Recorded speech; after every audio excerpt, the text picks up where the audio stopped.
तुम्हें कुछ सस्पिशियस दिखाई दिया? अब याद करो कि तुमने क्या देखा। चप्पल वाले के हाथ में बड़ी सी सुई थी, एक आदमी बीड़ी पी रहा था, बूढ़ा आदमी छाता लेकर खड़ा था और याद आ गया डैड, ब्लैक जैकेट वाला। सभी लोग रोड की तरफ देखकर बस का इंतजार कर रहे थे, लेकिन वो आदमी उसके आगे खड़े लोगों की पॉकेट्स की तरफ देख रहा था। वो जरूर पॉकेट मार होगा डैड। वंडरफुल, आज तुम्हें चॉकलेट मिलेगी। क्या हुआ शिवा? हाँ अंकल, राजीव ने जो बताया वो मैंने भी देखा, लेकिन उस आदमी का जैकेट एक साइड से 2 इंच झुका हुआ था। मतलब उसकी जेब में शायद कोई भारी चीज हो सकती है, जैसे गन। मैंने गेट के पास पुलिस की बाइक खड़ी देखी थी, और इस आदमी का हेयर स्टाइल, उसकी मूंछें, पुलिस, वो सिविल ड्रेस में पुलिस वाला। आपके फ्रेंड है अंकल, वो भी इस गेम में शामिल है क्या? अनबिलीवेबल सर, कौन है ये लड़का? वो शिवा है, हमारे पड़ोस में ही रहता है, बट इज वेरी नेचुरल। मैंने मेरे बेटे को जो सालों से सिखाया था उसने 2 महीनों में सीख लिया। अगर वो पुलिस एकेडमी ज्वाइन करेगा तो मेरे बेटे से भी ऊपर का ओहदा पाएगा। He is very talented. Shiva, इतनी देर क्यों? पापा, प्रकाश अंकल फोटोग्राफिक मेमोरी सिखा रहे थे। Photographic memory? ऊटी में फोटो स्टूडियो खोलेगा क्या? तुम आजकल काफी समय उसके साथ बिताते हो। वो आदमी ठीक नहीं है। प्रकाश अंकल के लिए ऐसा मत बोलिए, वो बड़े पुलिस ऑफिसर थे, हमें ट्रेनिंग दे रहे हैं। खींच के एक दूंगा, पागल जैसी बात करता है। बड़ा पुलिस वाला है। पता है, जिस तरह वो दिव्यांग है, तुम्हें भी कुर्सी पकड़ के बैठना पड़ेगा। उसके घर के पास जाना भी मत। सुनो मेरी बात, आज के बाद उसका नाम भी मत लेना, नहीं तो मैं तुम्हारी पढ़ाई बंद करवा के दुकान पर काम पे लगा दूंगा।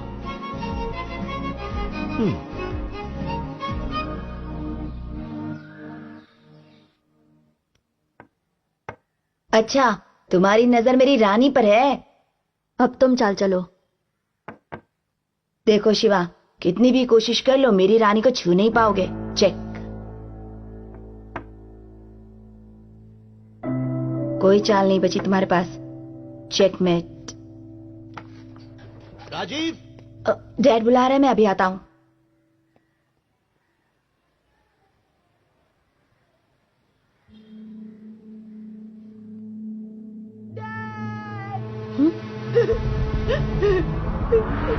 डैड, शिवा देखो ना, किसी ने डैड को चाकू मारा और भाग गया। डैड, उठिए ना डैड। डैड, डैड, शिवा कुछ करो ना।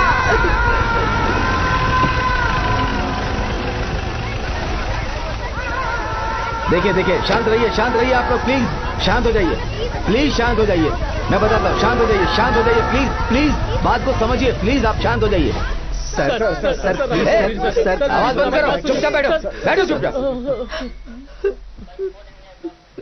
बच्चे, तुम कौन हो? तुम उनके घर पर क्या कर रहे थे?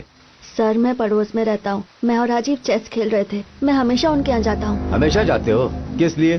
प्रकाश अंकल हम दोनों को पुलिस की ट्रेनिंग देते थे। पुलिस की ट्रेनिंग? क्या बोल रहे हो? थोड़ा डिटेल में कहो। सर, आपने उन लोगों को भागने दिया। आपके पास कोई सबूत नहीं है और हमसे ऐसे पूछ रहे हैं जैसे हम मुजरिम हैं। जबान खींच लूंगा तुम्हारी। मुझसे जबान चलाते हो? लॉकअप में डाल दूंगा। आप नहीं कर सकते सर। नाबालिग को पुलिस स्टेशन लाना भी कानून के खिलाफ है। और जबान चलती तुम्हारी ना? अपने आप को क्या समझते हो? सर, इसे कुछ भी नहीं मालूम सर, इसे जाने दीजिए। ये मुझे कानून का पाठ पढ़ा रहा था, पुलिस ट्रेनिंग के बारे में बोल रहा था। क्या कहना चाहता? हम बेकार का काम कर रहे हैं यहाँ? सर, ये सच बोल रहा है सर। हमें वारदात की जगह ले चलिए सर, हम तहकीकात में आपकी मदद कर सकते हैं। बेशर्मी की भी कोई हद होती है सर।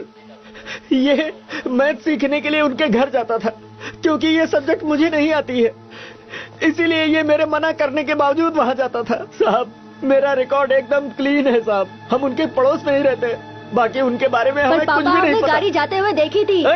तू अभी बिल्कुल चुप रहे। साहब, मैं अपने बेटे को हवालात में नहीं देख सकता साहब, इसे छोड़ दीजिए साहब। किशोर भाई, तुम्हें कुछ समझाओ ना। सर, ये कभी किसी लफड़े में नहीं पड़ता, हमेशा अपने काम से काम रखता है। ये कोई मामूली मर्डर केस नहीं है, highly sensitive police murder case है। डिपार्टमेंट की इज्जत दांव पे लगी है। हमें ऊपर से ऑर्डर्स हैं कि जल्द से जल्द खूनी को अरेस्ट करें। जिस कार में भागे थे, वो कार रास्ते में बिजली के खंभे से टकराई, फिर वो उसे छोड़कर भाग गए। सिर्फ इन दोनों ने ही उन्हें देखा है। मैंने इलाके के सारे गुंडों को राउंड अप किया है, इन्हें उनकी शिनाख्त करनी है। राकेश जी सर। उनका एड्रेस और फोन नंबर मिला क्या? मिल गया सर। देखिए मेरी बात सुनिए, जब भी मुझे इसकी जरूरत पड़ेगी आपको लेकर आना होगा। जाइए। पापा पापा पर राजीव अरे पापा मैं कह राजीव रहा हूँ चल यहाँ पापा, से चल। राजीव को भी साथ अरे में सुनो, पापा। रुको ना, घर चल। रुको तो। अरे तुमने जिंदगी में कभी कोई रिस्क नहीं उठाया, लेकिन अब इतने बड़े केस में फंस गए हो तुम। उस इंस्पेक्टर का दिमाग खराब है। इस केस की वजह से बहुत बड़ा लफड़ा होने वाला है। खूनी अभी भी आजाद बाहर घूम रहा है। भाई मेरी बात मानो, लड़का अभी भी नाबालिग है। उन्होंने एफआईआर भी दर्ज नहीं की है। सोचने में वक्त बर्बाद मत करो, शहर छोड़कर चले जाओ। हाँ हाँ, आ रहा हूँ। चल गाड़ी में बैठ, जल्दी निकलना होगा पापा हमें। मेरी चल। बात सुनिए, सबूत इकट्ठा नहीं किया और 6 घंटे में मुझे इनको नहीं पकड़ा तो मुश्किल बढ़ जाएगी। मुझे बस 10 मिनट के लिए वहाँ जाने दीजिए। मैं पता कर लूंगा कि अंकल को किसने मारा। हे, क्या बात कर रहा है तू? पागल हो गया है क्या? अगर तुझे भी मार दिया होता तो कितनी बार समझाया कि उनके घर मत जाया कर, फिर भी नहीं माना। देख शिवा, मैं सिर्फ तेरे लिए जिंदा हूँ। क्या तू भूल गया बेटा कि तेरी माँ के साथ क्या हुआ था? वो गई थी किसी का झगड़ा सुलझाने, लेकिन जिंदा वापस नहीं आई। झगड़ा तो सुलझ गया था, लेकिन हमारा परिवार रास्ते पर आ गया था। उनसे छुटकारा पाने के लिए ही हम लोग वहाँ से यहाँ पर आ गए थे। अब हम लोग फिर से उसी हालत में फंस गए। अब मैं तुझे कैसे समझाऊं? मेरी कुछ समझ में ही पापा नहीं सिर्फ आ 10 रहा मिनट के लिए, बस है। 10 मिनट के लिए मुझे जाने दीजिए। अब तू अगर कुछ भी बोला ना तो मैं पहाड़ी से कूदकर जान दे दूंगा। पापा पापा सुनिए पापा पापा पापा मैं आपकी हर बात मानूंगा। पापा प्लीज रुक जाइए, आप जो कहेंगे मैं वो करूंगा। प्लीज पापा। तो वचन दे मुझे, तो पुलिस में भर्ती नहीं होगा, जिंदगी में कोई रिस्क नहीं लेगा, कोई जोखिम नहीं उठाएगा। जैसे मैं कहूंगा वैसे तुझे जीना होगा। अगर तू मुझे जिंदा देखना चाहता है तो वादा कर बेटा।